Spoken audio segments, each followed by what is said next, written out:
Il y a des rencontres qui font tout basculer. Bienvenue sur Tipping Point.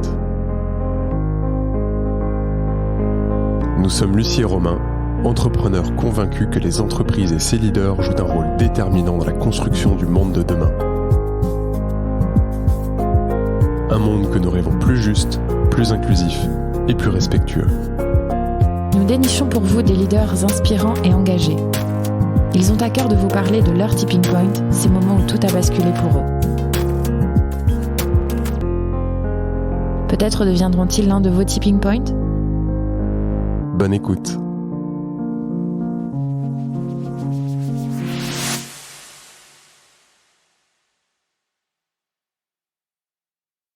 Bon allez, c'est parti. Bonjour à tous, bonjour Ludovic. Merci d'avoir accepté notre invitation au micro de Tipping Point.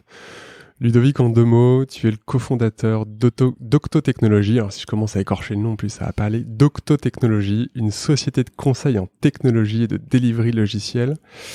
Et tu es aussi l'auteur d'une de mes bibles, Devenez une entreprise agile.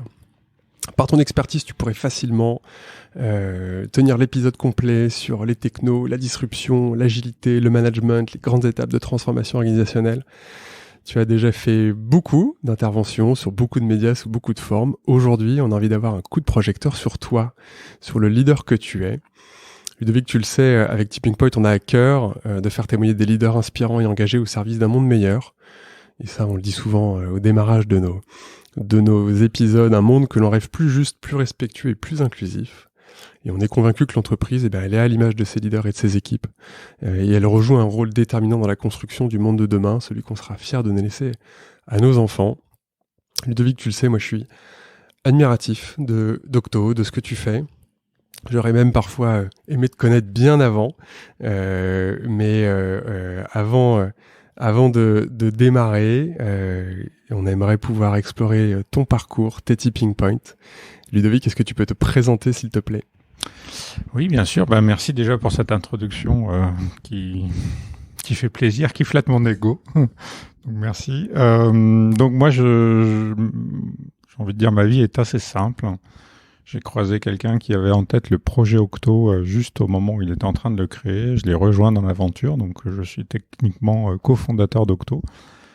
Voilà, c'est les 23 dernières années de ma vie, 23 et demi maintenant, donc voilà, et c'est mon CV. Donc on est passé de 4-5 personnes à un peu plus de 750 aujourd'hui, donc ça a été mon histoire. T'as démarré ta carrière par Octo ?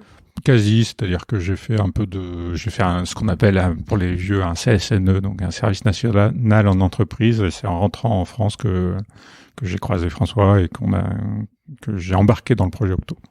Qu'est-ce qui t'a séduit à l'époque ? Je me suis posé des grandes questions parce que j'avais plutôt un mindset, on va dire, pour rentrer dans une grande entreprise française, un peu comme, un peu la programmation des ingénieurs de l'époque. Et puis, je me suis dit que si je tentais pas ma chance dans une petite boîte comme ça à 23 ans, je crois que c'est l'âge que j'avais, je sais pas quand est-ce que je le ferais. Et puis l'autre raison qui m'a convaincu, c'est que j'ai pas eu énormément d'intuition géniale dans ma vie, mais j'en ai eu une qui était que alors on est en 98, faut se remettre dans l'époque, c'est un peu vieux. Mais j'ai eu l'intuition que Internet, qui était vraiment en train d'exploser à ce moment-là, était quelque chose qui allait façonner le monde, et j'avais envie d'en être, en fait. Voilà.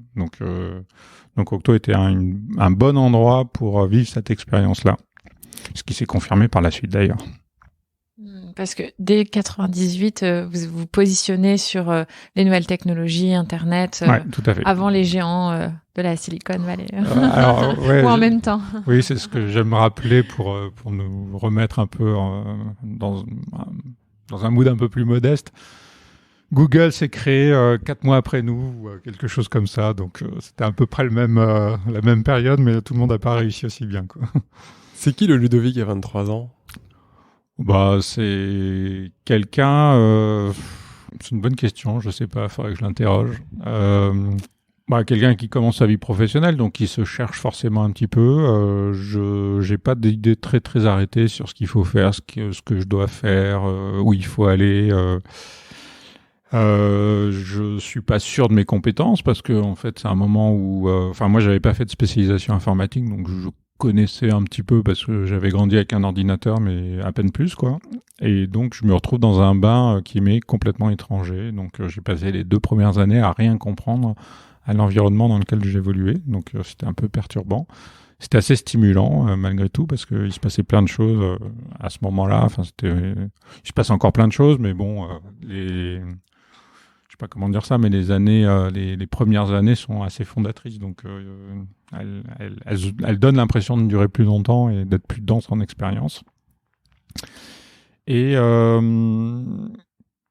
voilà, quelqu'un qui est curieux, qui cherche des choses, qui a une forme qui a quand même des idées arrêtées sur 2-3 sujets.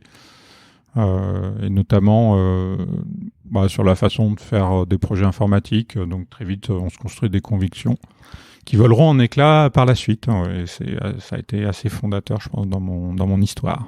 Tu commences par quoi? Parce que tu dis pendant 2 ans, là, t'apprends le domaine de l'informatique.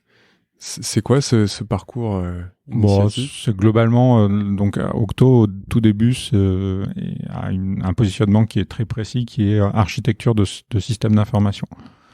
Donc l'architecture est une discipline assez pointue de l'IT, qui est comment on agence des briques technologiques ensemble pour que l'ensemble soit bien conçu et élégant et fonctionne bien. Et donc, la croyance sur laquelle Octo s'est bâti, c'est une croyance, on va dire, que j'appelle d'ingénieur à la française. C'est si on met des gens suffisamment intelligents dans une salle pendant suffisamment longtemps, on aura une belle solution à la fin. Et c'est un peu ça sur lequel Octo a finalement changé de bord. Et on a été un des pionniers en France, je pense, de ce changement de paradigme. Le changement de paradigme, il arrive à quel moment? Il arrive assez vite parce qu'on recrute dès 2002 des personnages un peu bizarres qui sont des fondateurs de la première communauté agile en France qui s'appelait XP France. Et donc 2002, faut remettre ça en perspective. L'acte fondateur des méthodes agiles, ça s'appelle le Manifeste Agile. C'est 2001. Ouais, 2001. Donc voilà, ces gens étaient assez précurseurs et donc ils commencent à instiller le ver dans le fruit Octo, c'est-à-dire qu'ils commencent à challenger nos façons de faire, à aller vers des méthodes plus exploratoires, plus émergentes que ce qu'on avait l'habitude de faire. Et ça a été une révolution copernicienne parce qu'on a assez vite compris qu'effectivement, si on voulait embrasser le monde à la vitesse à laquelle il changeait, c'était des méthodes qui étaient assez prometteuses. Pourquoi vous allez chercher ces personnes-là là, chez XP France? Non, c'est un hasard. On a recruté quelqu'un qui a attiré ses copains parce qu'il a trouvé qu'Octo c'était sympa. Puis finalement, on a eu un noyau de révolte au sein d'Octo qui a commencé à se... Et alors, ça donne quoi là pour toi, en tant que cofondateur, d'avoir des personnes qui viennent un peu faire cette révolution copernicienne?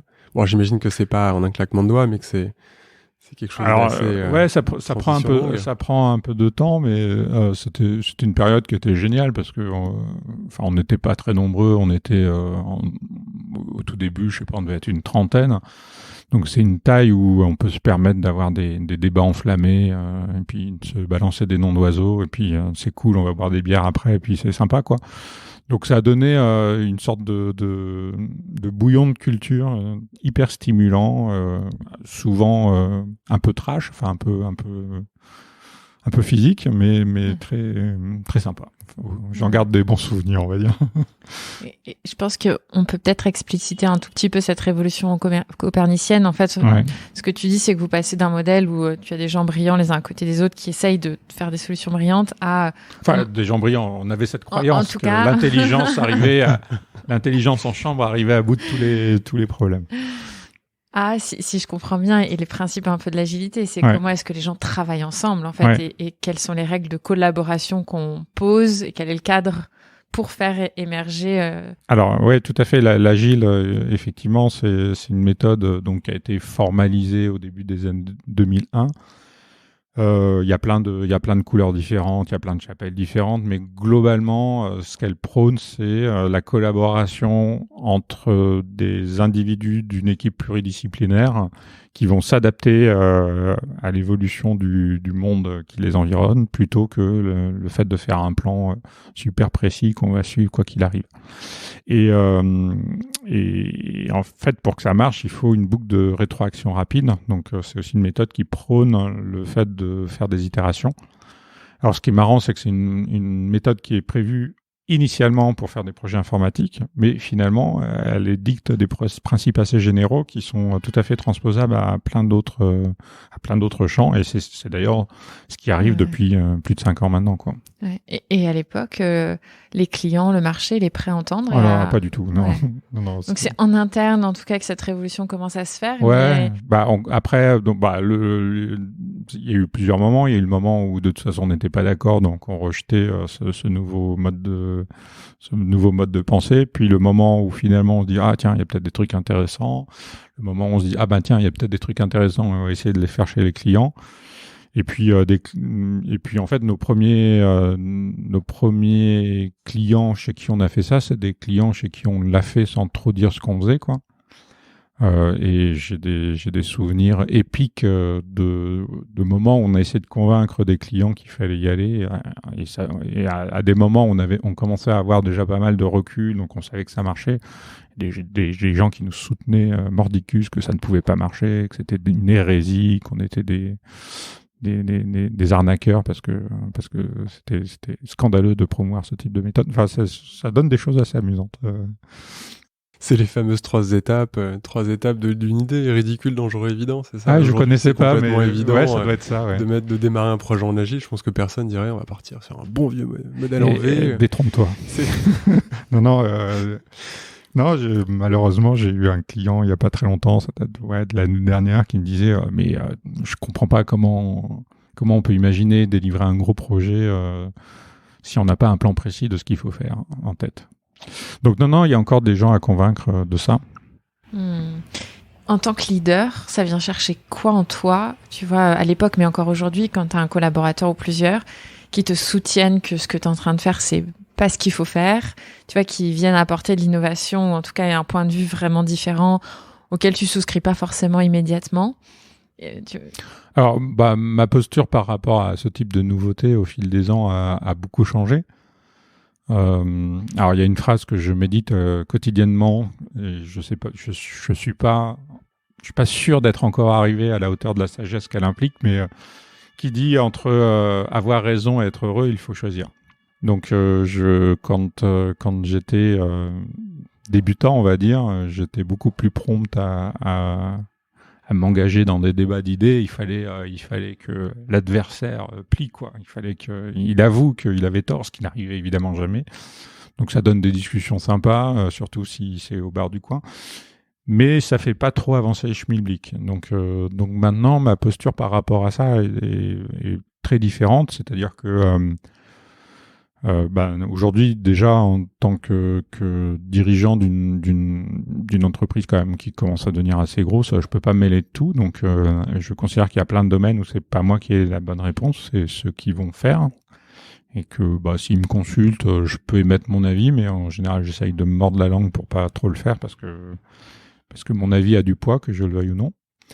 Et puis en fait, l'agilité fournit aussi un cadre d'expérimentation qui est assez pratique. C'est-à-dire que ce qu'on aime bien dire, c'est modèle contre modèle, personne ne gagne. Donc, ce qu'il faut faire, c'est trouver les conditions qui vont permettre de tester, de savoir si ce qu'on pense est vrai, pas vrai. Donc, revenir à de la data, faire de l'expérimentation. Donc, quelque part, avoir une démarche un peu plus scientifique vis-à-vis des idées. Donc comment on peut faire un petit test qui dit si on est dans la bonne direction ou pas, quoi. Et donc là, vous grandissez très très vite. Qu'est-ce qui vous permet, tu vois, parce que la réussite d'Octo, elle est quand même assez incroyable. C'est une entreprise au-delà du nombre de personnes. Hein, c'est surtout la renommée, la qualité du travail qui est fourni, qui encore aujourd'hui tu vois, alors dans l'image en tout cas qu'on s'en fait, c'est vraiment un travail extrêmement qualitatif et c'est une vraie réussite, une super belle boîte. Qu'est-ce qui vous permet de faire ça? Sur quoi vous vous appuyez avec ton associé? Alors, à l'époque, on était plusieurs, hein, Ouais. et d'ailleurs, d'autres personnes qui ont été assez clés dans le positionnement d'Octo. Et une des clés, ça a été d'affirmer nos positions, c'est-à-dire quand on est prestataire informatique, on peut vite avoir une posture de soumission par rapport à des attentes du client. La posture de conseil est une posture assez ambivalente parce que on est mandaté parce que on sait plus que le client, mais en même temps c'est lui qui nous dit ce qu'on doit faire, donc c'est une posture compliquée à manier. Et nous, parce que on avait quelques profils comme ça qui étaient assez rebelles, on va dire, en fait on a très vite défendu une éthique du conseil qui était, si vous savez pas et qu'on peut vous aider, il n'y a pas de problème, mais ça veut dire que vous savez pas, donc ça veut dire que nous on défend une façon de faire de l'informatique. Si ça vous convient pas, vous allez voir d'autres personnes, mais si c'est ce que vous voulez, en fait, ça veut dire qu'on a voix au chapitre et qu'on est influent sur la façon de faire les choses. Donc on a tenu cette posture-là. Qui rappelle, après, quand on est tombé sur le Why de Simon Sinek, ça a eu des résonances dans ce qu'on faisait parce que c'est ce qu'il dit globalement, c'est-à-dire affichez vos croyances, vos convictions, et puis vous allez rentrer en résonance avec des gens qui ont les mêmes croyances et les mêmes convictions, et du coup la collaboration va bien se passer. Et c'est un peu ce qu'on a vécu, c'est-à-dire que on a essayé d'avoir une forme d'intégrité dans ce qu'on défendait, dans ce qu'on croyait, qui a fait que petit à petit on a trouvé, j'ai envie de dire, notre public, notre clientèle, donc des gens qui partageaient ce type de posture et qui trouvaient que ça pouvait avoir de la valeur, des gens qui défendent un savoir-faire, une vision de l'informatique, une vision de l'architecture. Voilà. Ce côté un peu sélectif finalement du client, il fonctionne quand l'entreprise va bien et quand elle est en croissance.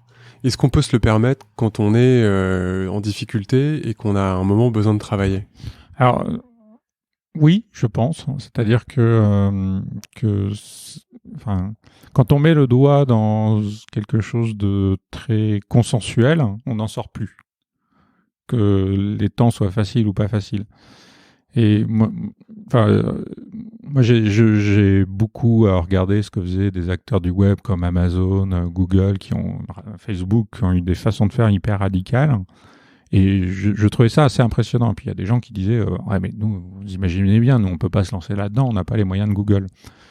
Sauf qu'un jour, Google, ça a été une petite entreprise qui a décidé de faire les choses de façon assez radicale et qui a été finalement suivie par des investisseurs. Voilà. Donc, toutes les entreprises qui sont radicales aujourd'hui, de grosse taille, elles ont été radicales à un moment donné où c'était pas facile. Et elles ont choisi de suivre cette voie. Alors, j'ai pas fini le bouquin qui parle de Netflix, là, No Rules Rules. J'arrive pas à le dire, mais bon, pardonnerez mon accent. Et c'est marrant parce que il parle de ça au début, typiquement. Il explique comment il a fait une boîte qui a misérablement planté et comment finalement il a décidé de faire une entreprise exigeante. Et à un moment donné, il raconte même qu'ils ont ils ont traversé une mauvaise passe et ils s'en sont sortis en se raccrochant à cette exigence, pas en l'allégeant en fait. Je me reconnais là-dedans en fait. Une fois qu'on a mis le doigt dans une forme de paresse, je pense qu'on n'en revient pas en fait. Enfin, de facilité, de paresse, je sais pas comment il faut le dire, mais... Le retour arrière est compliqué. Ouais, il y a que Steve Jobs avec Apple qui arrive à le faire, mais je pense que c'est compliqué. Et cette exigence, c'est marrant, ça me fait penser à une anecdote, dans ton bouquin où tu dis, ça m'a quand même valu de me faire convoquer par un client qui me dit en conclusion de l'échange sur le fait que tu avais une équipe qui était très très, direct dans sa façon de lui dire les choses. Alors, j'ai plus la phrase exacte. Mais je crois que le client dit je sais que je suis un peu con, mais j'aime pas quand on me le fait remarquer. Bon, après, c'est pas une posture que je défends, c'est-à-dire quand le client en est là, c'est qu'il y a un problème quand même, qu'on a raté un truc, de toute évidence.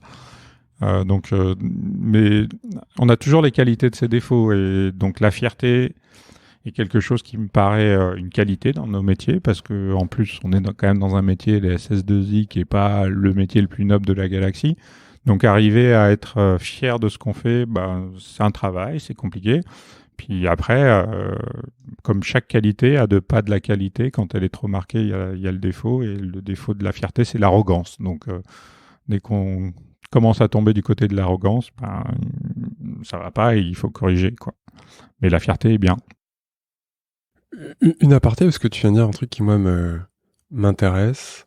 La SS2I est un métier qui est un peu décrié. Il faut faire faut dire ESN, d'ailleurs. ESN, oui, c'est vrai. Je suis désolé, je suis vieux. Les ESN est un modèle qui est un peu décrié. Pourquoi c'est tant décrié? Alors que c'est moi je trouve, parce que j'ai commencé par là, en sortant d'école, j'ai démarré en ESN. C'est un super endroit de formation, de développement des compétences, c'est un vrai accélérateur de carrière, je pense. Mais pourquoi aujourd'hui c'est encore si peu apprécié? C'est une bonne question, mais je pense que ça tient justement de cette capacité à poser les vrais sujets sur la table. Il y a tout un tas de pratiques qui sont devenues assez classiques dans le milieu des ESN, qui sont en fait finalement scandaleuses, quoi. C'est-à-dire, il y a pas mal de missions qui sont gagnées sur la base de qui mentira le mieux, quoi. Donc, moi, je me souviens d'une amie qui bossait chez un concurrent, et on l'avait vieilli dans un CV pour pouvoir justifier de ses 3 ans d'expérience sur la plateforme qu'elle devait utiliser dans sa mission. Bon, voilà, quand on fait ça, on récolte les fruits qu'on a semés, quoi. C'est-à-dire, évidemment, toutes les entreprises ne font pas ça. Je voudrais pas non plus jeter le discrédit sur ce secteur-là. Mais il y a quand même un jeu de poker menteur entre les clients, enfin les donneurs d'ordre et les ESN sur la façon de faire les choses. Et tout le monde n'a pas la même éthique par rapport à ce métier-là. Il y a 2-3 acteurs, je pense, qui ont un peu... Ouais, moi j'ai l'impression un peu que c'est quand même daté, ça, comme mode de fonctionnement, parce qu'aujourd'hui les gens communiquent beaucoup, discutent beaucoup, que les ingénieurs ou les développeurs sont quand même pas dupes. Je pense que tu as raison. Et qu'on hérite encore un peu de ce côté... l'ESN des années 2000 qui justement mentait ou traitait pas forcément bien leurs consultants. Je pense que tu as raison, ça a globalement changé, ne serait-ce parce que les profils qu'embauchent les ESN, c'est des profils qui ont le choix, qui sont extrêmement mobiles, et l'informatique s'est débanalisée quelque part. Ouais. C'est devenu de plus en plus stratégique. Donc je pense que tu as raison. Après, quand une entreprise fait majoritairement de la régie à faible valeur ajoutée, sa valeur sur le marché n'est pas énorme non plus, quoi, en fait. Si elle forme même pas ses consultants, si son seul boulot c'est de les recruter et de les mettre à disposition chez un client, bon, c'est pas un métier très glorieux non plus, je pense. On partage. Ouais. Tu parlais là des profils qui ont le choix, et on le voit là. Je pense que le gros point, surtout depuis ces dernières années, et moi depuis que je connais le métier, c'est la guerre des talents et celui qui captera les meilleurs, bien entendu. Est-ce que ça a toujours été le cas? Est-ce que dans les années 2000, c'était déjà très compliqué d'avoir, de capter les bons talents? Est-ce que tu as vu une évolution pendant 20 ans? Oui, quand même. C'est-à-dire que ce que j'ai vu de différent en 20 ans, c'est que le geek est devenu chic. C'est ça probablement la grosse différence, c'est que globalement une carrière d'informatique. Je me souviens d'un client bancaire qui challengeait quelqu'un qui candidatait dans la banque en disant mais qu'est-ce que vous voulez faire dans 5 ans? Et le gars disait je sais pas, je suis développeur, j'ai envie d'être développeur. Et la personne des RH lui avait dit mais vous avez aucune ambition. Et maintenant, ça arriverait plus, ou pas comme ça maintenant. En tout cas, personne n'oserait de perdre la personne. Ouais, donc je pense que ça a changé, c'est-à-dire la perception générale des gens qui manipulent la tech, c'est considérablement amélioré. C'est pas parfait non plus. Hein. Moi, je vois encore beaucoup des clients à des postes de dirigeants dire « Oh non, mais surtout, me parlez pas de tech parce que j'ai pas envie de comprendre. » Quand on est au COMEX d'une boîte qui fait beaucoup de tech ou au conseil de surveillance d'une boîte qui fait de la tech, c'est presque une faute professionnelle d'avoir ce type de propos, je trouve. Mais, donc, je pense que c'est en train de changer. C'est pas encore très. Enfin, il y a encore des progrès à faire. La preuve, c'est que par rapport aux perspectives qu'ouvre ce secteur-là, on est en déficit chronique de candidats quand même. Hein. Enfin, alors, on parraine avec Accenture une chaire à l'ESSEC sur la data science. Et donc, c'est des profils assez généralistes et ils peuvent choisir soit d'aller vers le côté très métier de la data, soit vers le côté très tech. Il n'y en a pas beaucoup qui choisissent le côté très tech hein, quand même. Alors que bon, les perspectives sont très ouvertes. Ouais, c'est clair. Ouais, et je n'entamerai même pas la discussion sur la diversité non plus, parce que on a encore des progrès. Ouais, on se pense beaucoup sur le sujet parce que c'est un sujet essentiel et il est dur à craquer. Il est dur à craquer. C'est quoi les grosses plantades? Parce que là, on a dit beaucoup de bien d'Octo.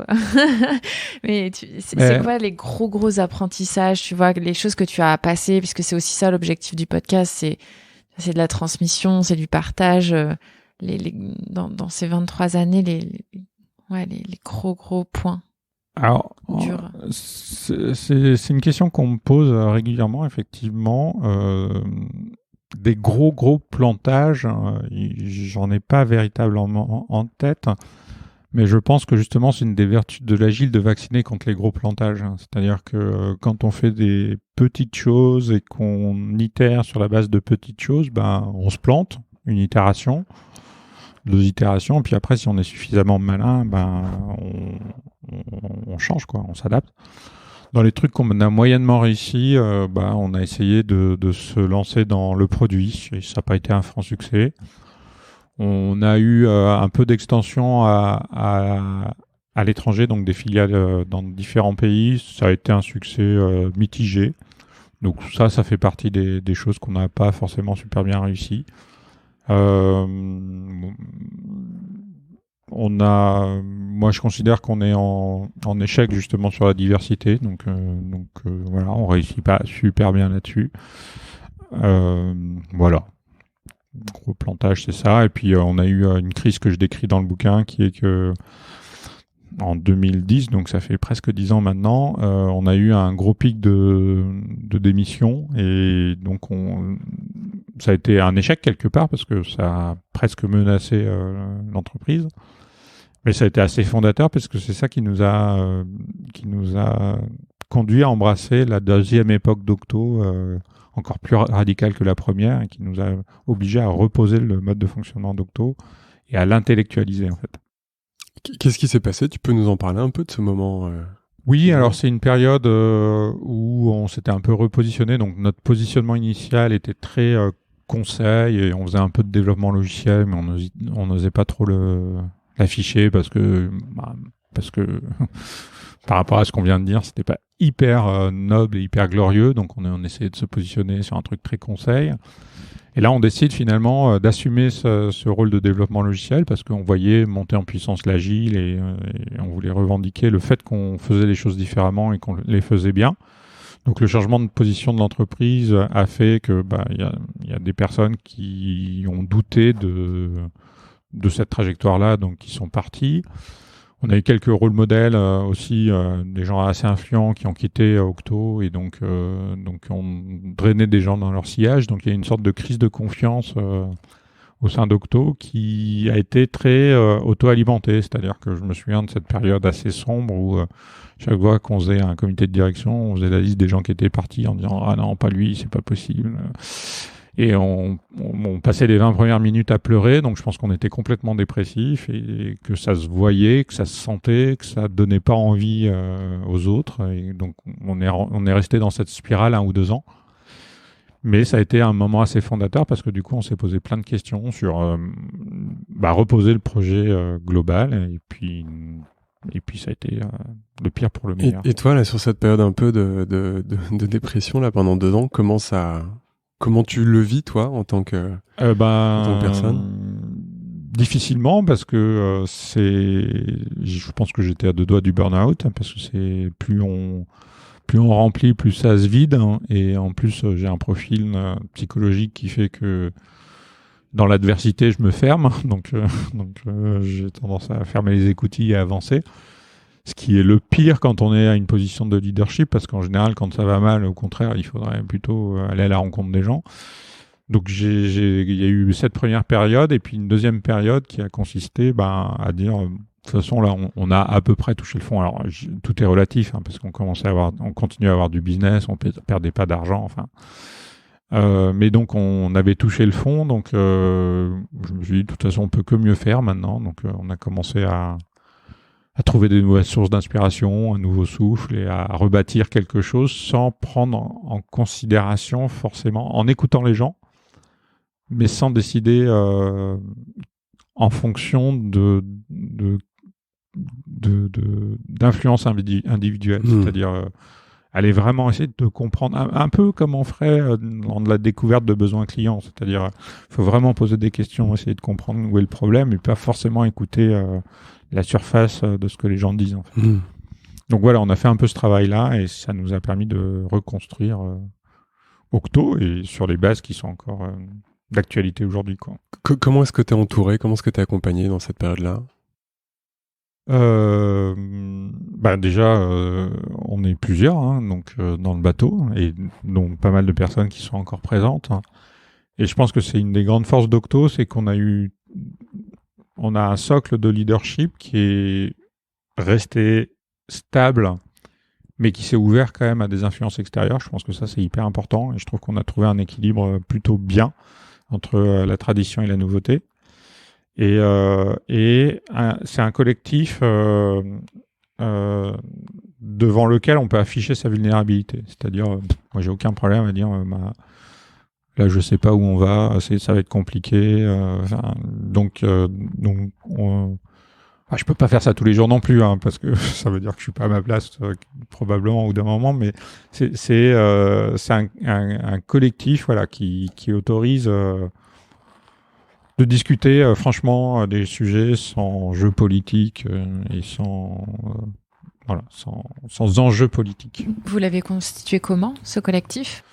Un peu par hasard, quoi. C'est-à-dire que je pense qu'on crée finalement des équipes qui nous ressemblent un peu. Donc,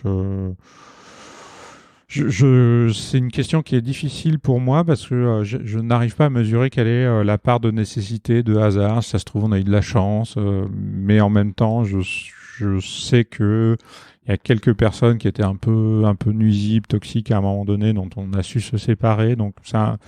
Je pense que c'est un mélange de chance et de valeur et de courage. Donc quelque chose, je ne saurais pas véritablement le reproduire, mais une alchimie subtile, hyper importante. Ouais. Et après, une fois qu'on a ancré ce mode de fonctionnement, en fait, ça crée un aimant, quoi. Les gens, finalement, les nouveaux arrivants, ils se greffent sur ce type de philosophie assez naturellement. Mais c'est marrant parce que je pense qu'on a aussi traversé un peu cette période-là où on a dû se séparer de personnes qui étaient toxiques pour l'organisation. Pas des personnes toxiques en elles-mêmes, mais toxiques pour l'organisation. Et c'est quelque chose qui nous faisait très peur. Ouais. Parce que en tant que personne, plein de fois, je le raconte, je me suis retrouvé le matin à vomir avant de partir parce que c'est quelque chose que j'ai pas envie de faire et que... Ouais. Et que moi, c'est ce que ça provoque comme effet de devoir faire ça. Et parce que peut-être la peur de ce qui va se passer après et de la peur des départs. Et finalement, à chaque fois, alors on l'a pas fait non plus 350 fois, mais quand on a eu à le faire, on a eu beaucoup de regards extrêmement bienveillants et une forme de bénédiction des gens en leur disant on savait qu'il était pas à sa place et qu'il fallait qu'il parte. Donc merci de l'avoir fait. Et ça, pour le coup, ça remonte aussi. Tout à fait. On touche le fond très vite, mais on arrive à remonter très vite à la surface parce que bien entouré aussi. Mais je pense qu'en fait, tout le monde fait cette expérience en tant que leader à un moment donné et avec le recul, mais je pense que ça m'arrivera d'autres fois. Hein, c'est des décisions qu'on prend toujours trop tard, en fait. Quand il y a des gens qui abîment le collectif, se séparer vite de ces personnes-là, je pense que c'est une des meilleures décisions que peut prendre un leader. Ouais, et c'est hyper difficile parce que, en plus, en tant qu'entreprise bienveillante, tu te dis toujours, chacun a le droit à une deuxième chance, et puis tu essaies de comprendre les raisons, et quand tu es vraiment à l'écoute, tu trouves toujours des... mais c'est vrai que c'est très engageant, et c'est des actes qui sont pas évidents et qui arrivent, nous à chaque fois aussi, je partage, trop tard pour le bien de tout le monde. Et aussi parce qu'on a toujours voulu trouver une issue favorable et comme tu dis, la deuxième chance, c'est de se dire, peut-être qu'on a voulu se mettre dans un rôle de sauveur en disant, on peut le rattraper, on peut le sauver, on peut le refaire revenir dans l'histoire. Alors qu'en fait, non, la vraie bonne décision, c'est d'arrêter, mais tout à fait. C'est une décision qui est compliquée. Et ça se pose pour les personnes toxiques et puis les personnes qui sont pas au niveau du collectif aussi, quoi. Et c'est des décisions, pareil, alors qui peuvent même être humainement plus compliquées pour les personnes qui sont pas au niveau, parce qu'on se dit, est-ce qu'on a fait tout pour qu'ils soient intégrés dans l'entreprise? Donc, voilà. Mais no rules, que j'arrive toujours pas à dire, en parle très bien de ça aussi. Bon, je vais le mettre dans ma to-read list. Vous faites cette révolution-là, copernicienne, comme tu disais. Vous posez là un nouvel acte de nouveaux fondateurs. Enfin, c'est un peu la deuxième version d'Octo. Elle est comment, cette deuxième version ? Vous assumez votre positionnement aussi de conseil et delivery. Oui, tout à fait. On s'organise en tribus, c'est-à-dire on avait fait quelque chose qui était de consulter tout le monde sur comment ils se sentaient chez Octo, donc une sorte de questionnaire de satisfaction qu'on a appelé True Place to Work par décalage de Great Place to Work auquel on venait de finir 2 fois premier. Et on avait un turnover qui avait jamais été aussi haut, donc c'était un paradoxe assez amusant. Donc, et ce questionnaire, on le construit sur la base des questions proposées par les Octos. Donc, on organise des réunions où finalement les questions du questionnaire, c'est les questions sur lesquelles les gens ont envie d'être interviewés. Et il ressort 2 grandes choses du questionnaire, à savoir que les gens n'ont rien à faire de bosser pour la banque, les telcos, des choses comme ça, alors qu'on était organisé par industrie, donc par grand domaine métier. Ils ont envie de bosser globalement sur les sujets qui les intéressent avec les gens qui les stimulent. Et du coup, on prend acte de ça et on dit, puisque vous avez les idées plus claires que nous sur avec qui vous avez envie de bosser sur quoi, c'est vous qui allez nous le proposer. Et c'est ce qui se passe. Donc, on crée des tribus, donc des équipes auto-organisées qui se trouvent une mission commune, qui s'organisent de la façon dont elles veulent et qui s'engagent sur le fait de relever un défi défini par eux, quoi. Donc, et ça a été c'était un moment génial parce que ça a créé une grande vague d'enthousiasme chez Octo. Ça a été très libérateur. Juste, tu as 1 ou 2 exemples de défis, de challenges, tu vois, qui elles se posent, ces équipes? Alors, très vite, c'est devenu des sortes de practices, c'est-à-dire des équipes qui sont devenues spécialisées sur un sujet, un domaine technologique, mais qui se sont mises à dupliquer notre why, donc notre raison d'être telle qu'elle a été formulée, et qui en ont fait des raisons d'être propres à l'équipe. Donc on avait une équipe qui était spécialisée dans le développement mobile, mais ils avaient un why qui était on a envie d'être, je sais plus, je vais pas pouvoir le citer précisément, je crois qu'il est dans le bouquin, mais nous voulons rendre toutes les applications de nos clients plus sympathiques à utiliser. Et que ça devienne un plaisir pour les utilisateurs, par exemple. Et du coup, ça ressemble aux pratiques qu'on a dans les organisations traditionnelles, sauf que c'est eux qui définissent le leader de l'équipe, c'est eux qui décident, c'est les individus qui décident dans quelle équipe ils vont être. Ils sont solidaires d'un bonus, c'est eux qui décident des missions qu'ils vont prendre ou pas prendre. Donc c'est une pratique, mais en fait, dans la vraie vie, ça ressemble plus à des mini-entreprises, quoi, au sein d'entreprises. Et vous, en tant que dirigeant, vous leur donnez des objectifs ? Alors, les objectifs, c'est des objectifs qui deviennent très vite des objectifs économiques de MOP, donc de marge opérationnelle. D'accord. Donc, le contrat, c'est, si vous avez, un peu comme une entreprise, si votre règle, c'est de temps, on est OK. Et donc, la procédure de rollback, si le REX n'est pas atteint... On n'est pas très bon là-dessus, parce que on peut être un peu gentil sur ces trucs-là, un peu sur ce qu'on disait à propos des gens, c'est-à-dire on n'a peut-être pas suffisamment essayé, on n'a pas laissé... Mais on a une force de rappel qui est assez puissante, peut-être trop, mais qui est le bonus est collectif et indexé sur les résultats de l'équipe. Donc quand une équipe pagaille, en fait, il n'y a pas de bonus. Bon. Le bonus est minoré parce qu'on a une part complètement collective du bonus. Donc on pourrait avoir les écarts sont pas monstrueux, c'est-à-dire que ça représente peut-être entre des équipes qui performent super bien et des équipes qui performent super mal, peut-être entre 5 et 10% de la rémunération globale. Donc c'est important, mais c'est pas non plus. Mais ça suffit à orienter... Tu crées pas de fossé, donc tu crées pas d'animosité entre les équipes ou d'espèces de fausses rivalités. Mais ça suffit à orienter assez puissamment les comportements quand même. Il y a un autre sujet dans le livre qui m'a interpellée. Tu dis chaque personne peut choisir son manager.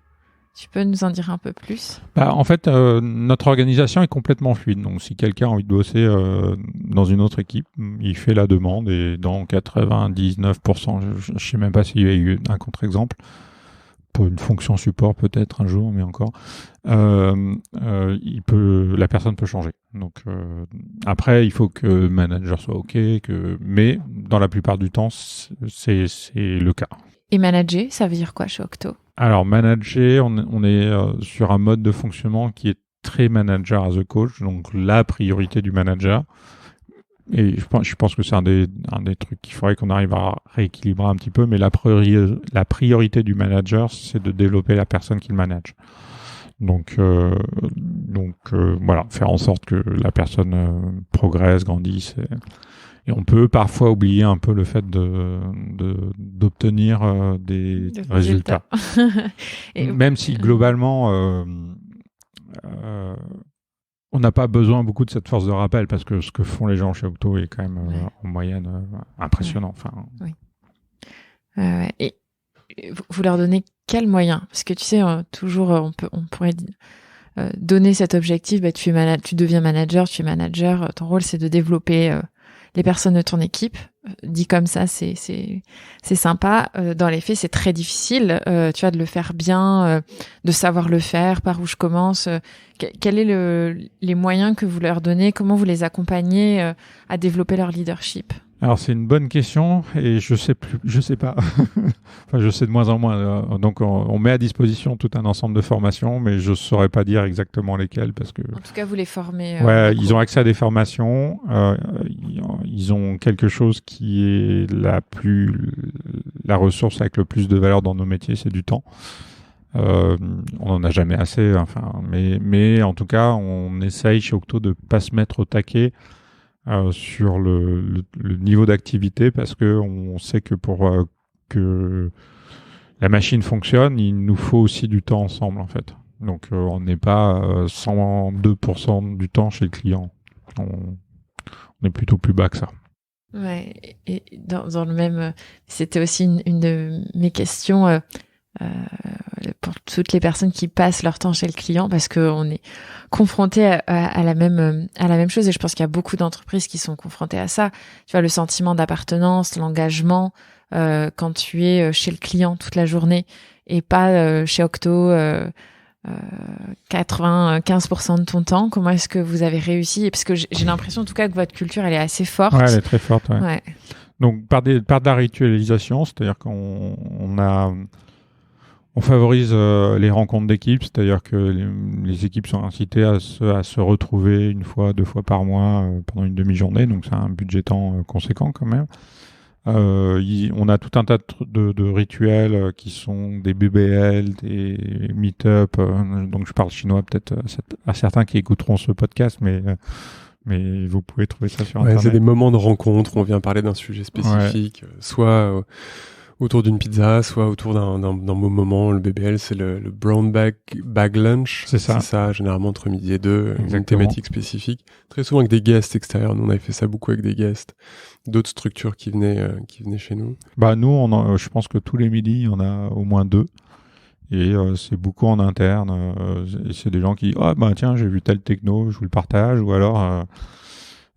j'ai fait un triathlon, un Ironman il n'y a pas très longtemps. Si vous voulez, je vous explique comment je me suis préparé à ce truc-là. Et c'est hyper ouvert, mais ça crée des moments de communion avec l'entreprise. Donc ça passe aussi par là. Et on a des mailing lists hyper actives, on a des Slack hyper actifs aussi. Et donc tout est fait pour développer ce sentiment d'appartenance à une équipe qui est l'équipe d'Octo. Ce qui peut être compliqué chez certains clients, il y a des clients qui nous reprochent de pas assez s'intégrer à leurs équipes ou Bon, le curseur n'est pas toujours très facile à poser, mais je pense que pour avoir une âme dans nos métiers, c'est important de développer quand même une appartenance à la boîte, quoi. On t'a quitté, Ludovic, en 2010, 2012, je sais pas combien de temps a duré un peu les vagues hautes et basses. 13, 14 même, je sais pas. 14, je pense. 2014, donc 2014, 2021, ça fait 7 ans. Là, c'est 7 dernières années. Toi, en tant que vraiment leader, entrepreneur, parce que vous avez encore passé certaines phases, il y a eu le rapprochement, l'acquisition, j'ai pas... On a rejoint Accenture. Vous avez rejoint Accenture. Qu'est-ce que ça vient chercher dans le leader chez toi, ces phases-là, ces dernières années?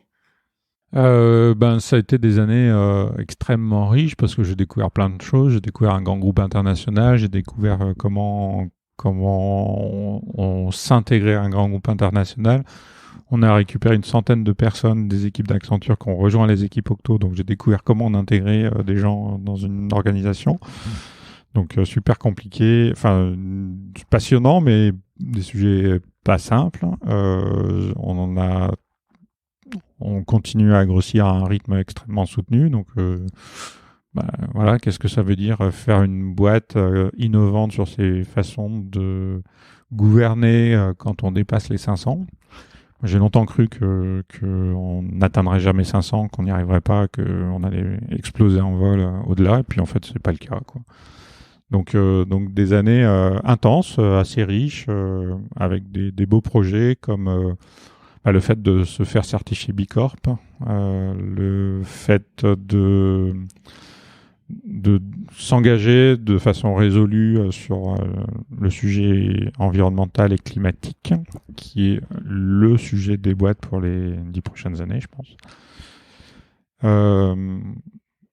Une de mes marottes du moment, c'est la sociocratie, donc qui est un mode de gouvernance partagée assez intéressant et assez prometteur, je pense.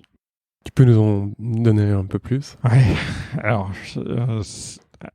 il y a plusieurs mouvances en plus, pareil. Donc, nous, on est d'obédience sociocratie 3.0, qui est, on va dire, une fusion élégante, acrobatique mais élégante de la sociocratie, et j'y reviendrai après, de l'agilité, et on retrouve aussi certaines pratiques du lean management. Donc c'est cette valeur, 70 patterns, je crois, c'est très proche de l'holacratie pour ceux qui connaîtraient, avec un esprit un peu plus Creative Commons que l'holacratie.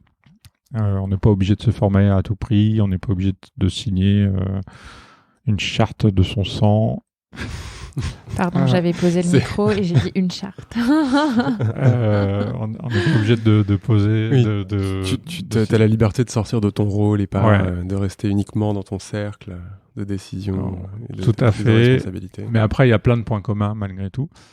Et notamment les règles de base, c'est les règles de la sociocratie qui sont, pareil, on peut trouver plein d'obédiences, mais au nombre de 4.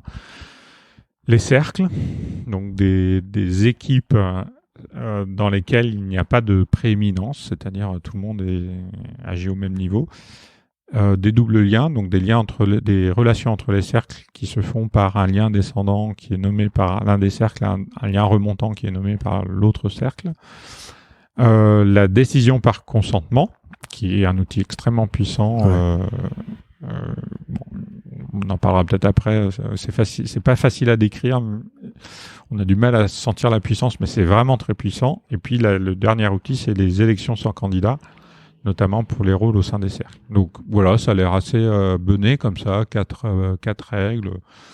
Et combiné, ça fait quelque chose d'intéressant et d'assez puissant, de très puissant. Ouais. Et je veux bien, pour les personnes qui écoutent... Le consentement ? Oui, parce que nous ça nous parle, parce qu'on l'utilise aussi, et l'élection sans candidat, pareil. Mais je pense que ça vaut le coup. C'est très bien décrit dans le livre de Frédéric Laloux, Inventing Organization, justement. Je me souviens plus de ce passage, mais je devais pas être assez mûr quand je l'ai lu. Oui, alors le consentement, ça part du fait de dire qu'une décision, ça doit être le produit d'un travail de groupe et c'est pas le produit d'un individu. Donc c'est un cercle qui prend une décision. Et cette décision, c'est pas forcément une décision qui fait consensus, c'est-à-dire avec tout le monde est d'accord.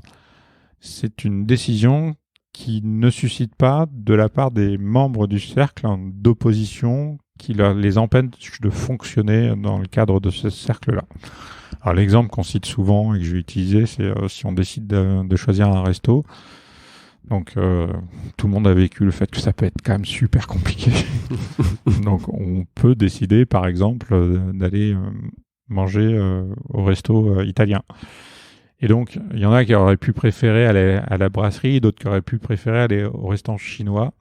Mais le fait de préférer n'est pas une raison pour refuser la décision. Si on est OK à peu près pour aller bosser, pour aller manger au resto italien, on va au resto italien.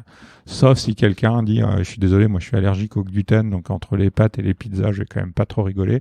Là, ça devient une objection fondamentale qui fait que probablement qu'il est utile de revoir la décision parce que il y a quelqu'un qui ne pourra pas vivre dans le collectif avec la décision d'aller au resto italien.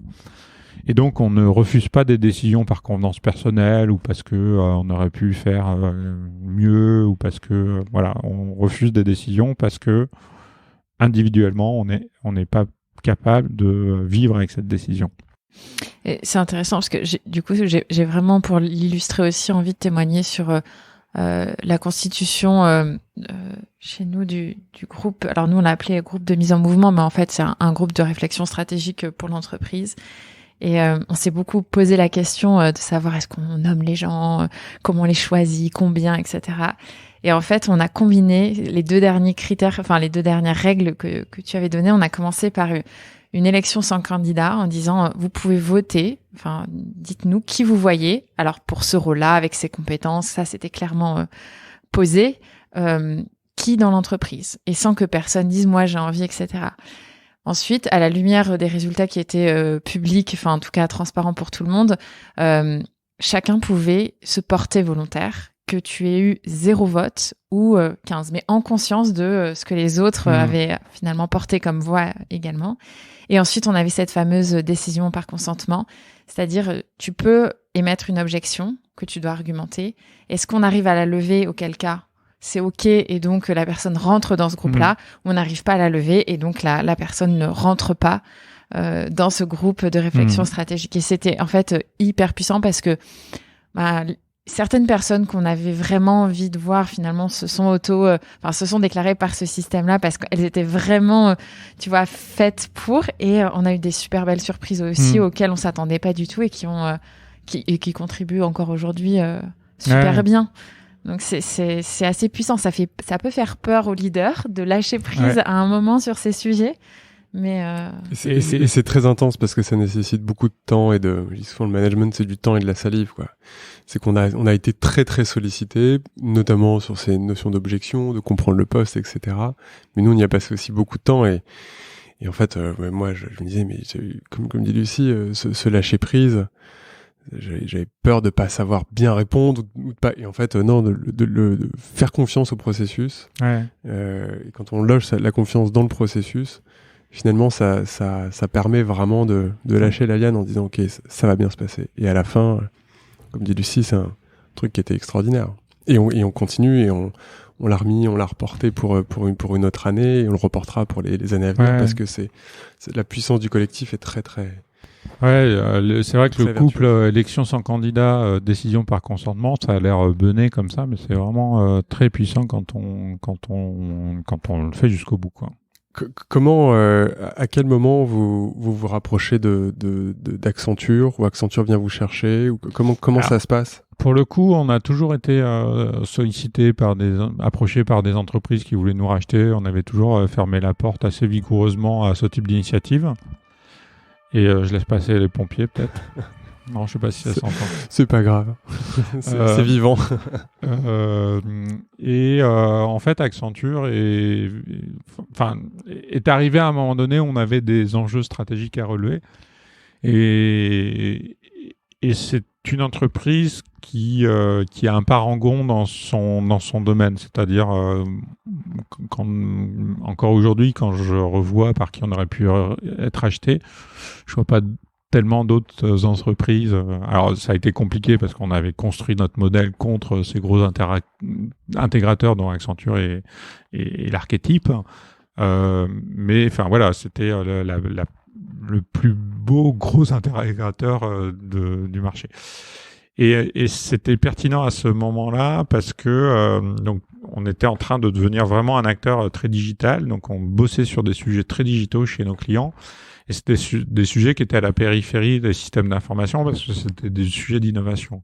Mais on sentait véritablement un mouvement pour la réintégration de ces sujets au cœur du système d'information. Et du coup, la montée en puissance d'acteurs plus gros, plus industriels sur ce type de sujet. Et donc, on était inquiet sur notre capacité à saisir ce type d'opportunité, alors que, ça devenait de plus en plus stratégique pour les entreprises. Et quand on a rejoint Accenture, on était 350, donc c'était à la fois gros et pas si gros que ça. Et en tout cas, pas assez gros pour que des comptes significatifs nous confient les clés du camion, quoi. Et est-ce que, ce que tu disais tout à l'heure, il y a une centaine de personnes d'Accenture qui ont rejoint les équipes d'Octo pour travailler avec vous. Est-ce que tu as des conseils, justement, parce que votre culture n'était, j'imagine, pas tout à fait identique à celle d'Accenture, même s'il y avait peut-être des ponts, mais tu vois, est-ce que tu as des conseils dans ce genre de situation, de fusion, de rachat, peu importe, tu as de merge de cultures différentes pour que ça se passe bien? On n'a pas été hyper bon sur ce volet-là, donc je sais pas si j'ai beaucoup de conseils à donner. Plutôt de pas faire comme on a fait, mais globalement, et c'est pas que de notre fait. Je sais pas si on aurait pu trouver une autre façon de faire, mais un mélange de conditions légales, de conditions juridiques. Et de mode de fonctionnement ont fait qu'on a un peu forcé les gens, quoi. Et c'est le problème dans tout mouvement, c'est-à-dire que quand on force les gens, on les accule et on crée des réactions de défense. Donc, et c'est le propre des opérations de fusion-acquisition, hein. Donc, je sais pas comment on peut faire pour faire ce type de mouvement sans forcer les gens. Voilà. Donc. Faut arriver à trouver un espace de liberté sur lequel les individus peuvent reprendre la main parce que sinon c'est violent. Voilà. Donc nous on a laissé de la liberté avec les tribus et ce qu'on a raté, c'est que il y a eu côté Octo, il y a eu des réactions pas très bienveillante, pas très accueillante. Et j'ai pas été hyper fier des comportements d'Octo à ce moment-là. Donc, Mais plus on crée une culture forte, plus on crée une culture potentiellement excluante. Donc, faut en être conscient, mais c'est dangereux, en fait. Et moi, ça me fait penser à un passage du bouquin où tu dis on a réussi à créer un espace avec une grande liberté de parole, parfois une grande liberté de ton, mais c'est fatigant parfois de devoir argumenter, expliquer. Ouais, mais ça, c'est pas encore le côté excluant. Le côté excluant, ça peut être trash quand même. Ouais. Enfin, je vais être un peu caricatural, mais c'est la base du racisme quand même. Donc, comment on arrive à avoir une culture forte et accueillante, ça, c'est un enjeu qui est pas facile. Ouais. Et qui est un enjeu hyper important. Hyper important. Et je pense que j'ai un peu échoué là-dessus, pour le coup. En tout cas, et l'arrivée des gens d'Accenture nous a fait un bien énorme pour ça. Je pense qu'on a progressé. Je pense qu'on est beaucoup plus inclusif qu'on ne l'était il y a 4 ans. Mais, voilà, ça reste un sujet. Donc, ça reboucle un peu avec la fierté, c'est bien, l'arrogance, c'est un défaut, quoi. Et alors, les étapes, là, pour toi? Pour le futur? Ouais, la sociocratie, parce qu'on n'a pas fini, et je pense que on a encore du chemin à parcourir. Et l'écologie. Alors, il y a 2 grands sujets, je pense, pour toutes les boîtes aujourd'hui. C'est comment on travaille différemment avec le travail à distance, qui est un mouvement très profond, assez violent pour les entreprises. Qu'est-ce que ça veut dire? Est-ce que l'hybride, ça marche? Est-ce qu'on travaille à distance pour tout type d'activité, ou est-ce qu'il y a des activités qui nécessitent le présentiel? C'est marrant parce que vous faites le parti de faire des podcasts en physique, mais ça m'est arrivé de faire des podcasts à distance. Donc, on fait les deux. Ah, vous faites les deux. D'accord. Donc ça, c'est des sujets assez massifs pour les entreprises. Et puis le plus gros sujet de tous, c'est comment les entreprises prennent leur part au sujet environnemental, qui est le sujet universel des 10 prochaines années, quoi, en fait. Et les acteurs économiques ont une responsabilité énorme, et donc les chefs d'entreprise, les leaders, les managers. Il n'y a qu'un sujet, c'est celui-là, je pense. Il y en a un autre qui est très corrélé à ça, c'est celui des inégalités, mais. Et donc là, vous vous êtes engagé, oui, puisque vous êtes aussi à la CEC en ce moment. Oui, et on est engagé. Après, je reste modeste, parce que c'est très difficile en tant qu'acteur économique d'être à la hauteur de l'enjeu, mais en tout cas, on peut pas faire comme si on n'était pas au courant. C'est ma conviction. Il y a une forme de responsabilité qui vient aujourd'hui avec le fait de savoir, et en tant qu'entreprise, on peut pas se voiler la face, en fait. Tout en sachant qu'on n'arrivera jamais à faire tout ce qu'il faut, quoi. Quels sont les conseils de lecture, les 2-3 livres que tu pourrais conseiller à nos auditeurs qui aimeraient s'agiliser, changer leur modèle organisationnel, essayer de faire différemment? Alors, j'aurais presque la faiblesse de conseiller le mien. Mais bon, c'est là. Bien sûr. Voilà. Celui-ci, on le conseille. Non, après, il est super. Honnêtement, c'est ce qu'on disait avant d'ouvrir les micros, mais il y a un franc-parler qui est extraordinaire. C'est facile et le ton est hyper agréable, et tu livres tout. Ou en tout cas, je l'ai pas écrit en essayant de cacher des choses. Et ça se ressent énormément. Et du coup, je pense que c'est vraiment, tu disais un peu, Romain, c'est ta Bible. Je pense que pour beaucoup, ça peut. Et dans le monde technologique, mais hors IT aussi, il y a beaucoup de choses à retirer. Ouais, merci. C'est un livre qui est hyper utile. Je citais aussi Like ton job d'Olivier Bas, que je trouve aussi très utile, parce que vraiment dans cet esprit pragmatique, facile à lire, facile à comprendre. On est vraiment dans du no bullshit. Et voilà, ça transpire l'authenticité, le vécu. Voilà, toutes les dernières sections, ce qu'on n'a pas bien réussi, là où on est attendu. C'est assez rare, je trouve, d'avoir des témoignages d'entrepreneurs qui nous livrent la face sud et la face nord, quoi. Alors, dans les conseils de lecture, donc dans les conseils récents, je dirais bien No Rules. Pas mal. Troisième citation. raté. Et je l'ai pas fini, donc j'ai un peu honte de le conseiller, mais je recommande vivement le manifeste, le Culture Manifesto de Netflix. Première version en 2004-5. Ils l'ont un peu relooké entre-temps. C'est sous forme de slides, c'est assez court à lire. Je pense que c'est une leçon de choses, ce document.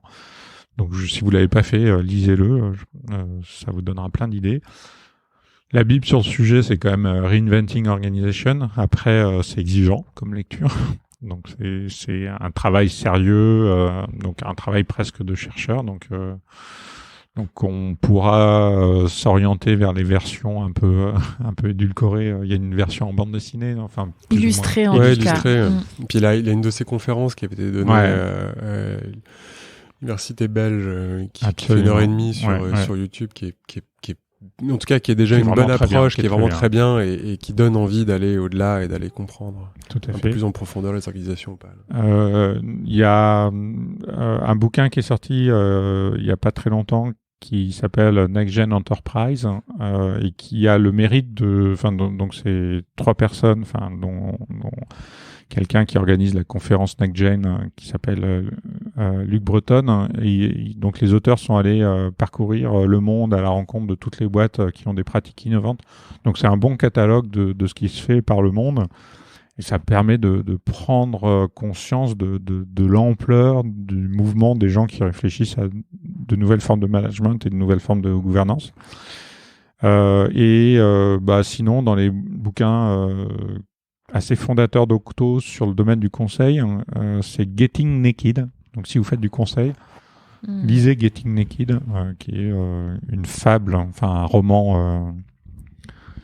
roman business qui est vraiment très sympa et qui change le regard sur la façon de faire du conseil, en fait. Qui permet de s'ouvrir au conseil engagé et no bullshit. C'est quoi ta définition du leader ? Alors,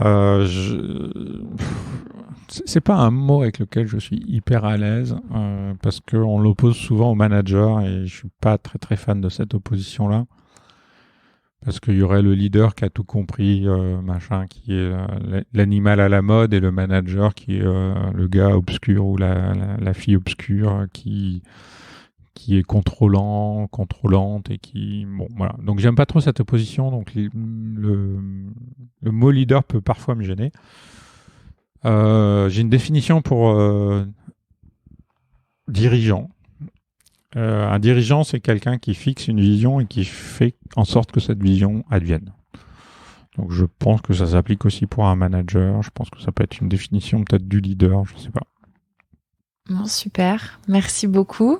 Merci à vous. Est-ce qu'il y a un dernier mot ou quelque chose qui te tient à cœur de transmettre là dans ce podcast? Alors, moi, je tire une leçon de ces années-là, c'est qu'il faut essayer des choses. C'est-à-dire que quand on a la possibilité, quand on arrive dans des situations, dans des positions où on commence à avoir du pouvoir, je pense que la plus belle façon d'utiliser le pouvoir, c'est pour explorer des nouveaux territoires de façon bienveillante, voilà.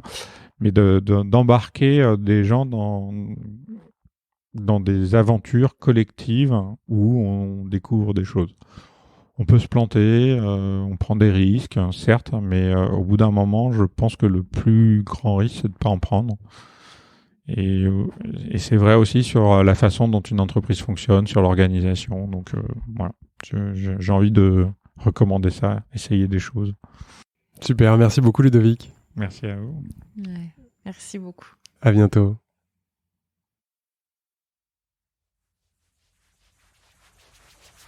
C'est fini pour aujourd'hui. Nous espérons que cet épisode vous a inspiré. Retrouvez toutes les infos et les épisodes sur notre site tippingpoint.fr, tipping-point.fr. Si vous avez aimé, n'hésitez pas à partager l'épisode le plus largement autour de vous et à mettre 5 belles étoiles pour nous aider à nous faire connaître. À bientôt.